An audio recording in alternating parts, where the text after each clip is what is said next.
बढ़िया माया दया के खदान है।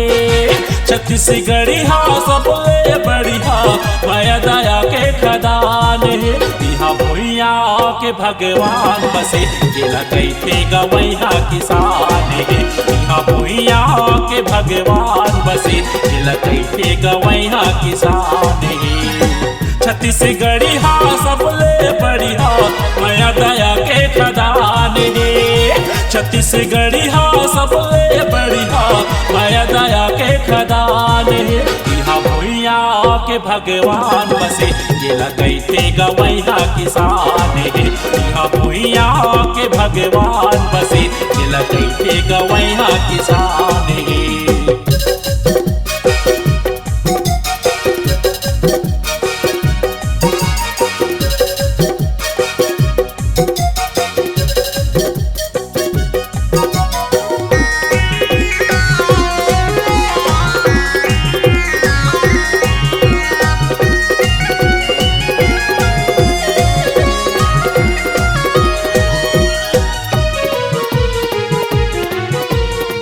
सीधा बर सीधेवा बिगड़ेले बघवा चलते जी छाती तान के।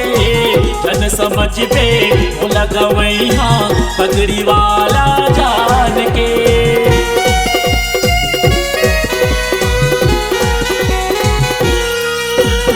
सीधा बर सीधेवा बिगड़ेले बघवा चलते जी छाती तान के। जन समझ पे वो लगवैया पगड़ी वाला जान के। छत्तीसगढ़ी हाँ सबले बढ़िया माया दया के खदान है। छत्तीसगढ़ी हाँ सबले बढ़िया माया दया के खदान है। यहाँ बोली ढोली तुर तुर लागे गाँव मसंगी मितान है। यहाँ बोली ढोली तुर तुर लागे गाँव मसंगी मितान है। छत्तीसगढ़ी हाँ सबले बढ़िया माया दया के खदान है। छत्तीसगढ़ी हाँ सबले बढ़िया माया दया के खदान है। यहाँ भुइया के भगवान बसे जिला कैथे गवैया किसान है। यहाँ भुइया के भगवान बसे जिला कैथे गवैया किसान है।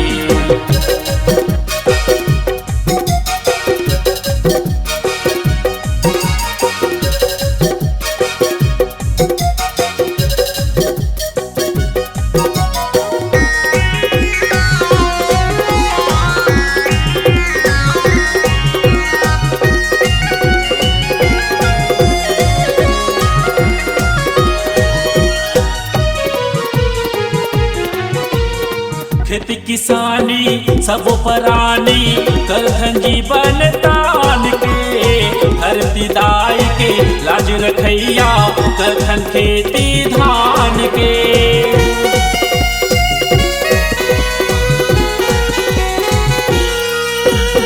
खेती किसानी सब परानी करथन जीवन तान के।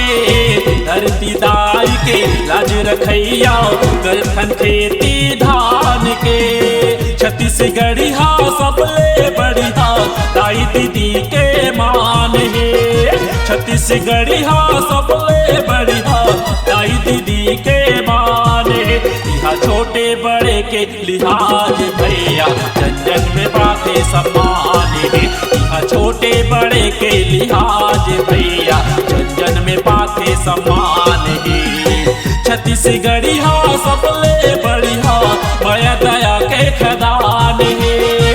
छत्तीसगढ़ी हाँ सबले बढ़िया माया दया के खदान है। यहाँ भुइया के भगवान बसे जिला कैथे गवैया किसान है। यहाँ भुइया के भगवान बसे जिला कैथे गवैया किसान है।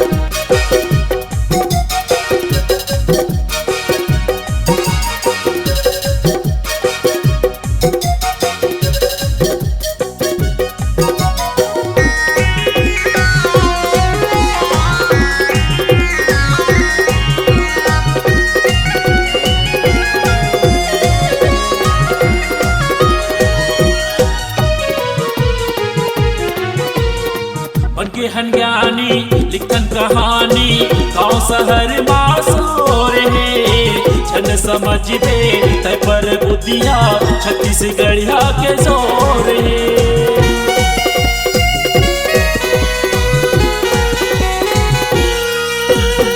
बनके हन ज्ञानी लिखन कहानी गाँव शहर मासूर है छन समझबे तै पर बुद्धिया छत्तीसगढ़िया के जोर है। छत्तीसगढ़िया सबले बढ़िया माया दया के खदान है।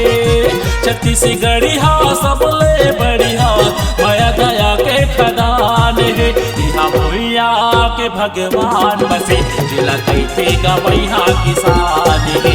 यहाँ भैया के भगवान बसे जिला कैथे गवैया किसान है। छत्तीसगढ़िया सबले बढ़िया माया दया के खदान है। छत्तीसगढ़िया सबले बढ़िया माया दया के खदान है। यहाँ भैया के भगवान बसे जिला कैथे गवैया किसान है। यहाँ भैया के भगवान बसे जिला कैथे गवैया किसान है। यहाँ भैया के भगवान बसे जिला कैथे गवैया किसान है। यहाँ भैया के भगवान बसे जिला कैथे गवैया किसान है। जिला कैथे गवैया किसान है।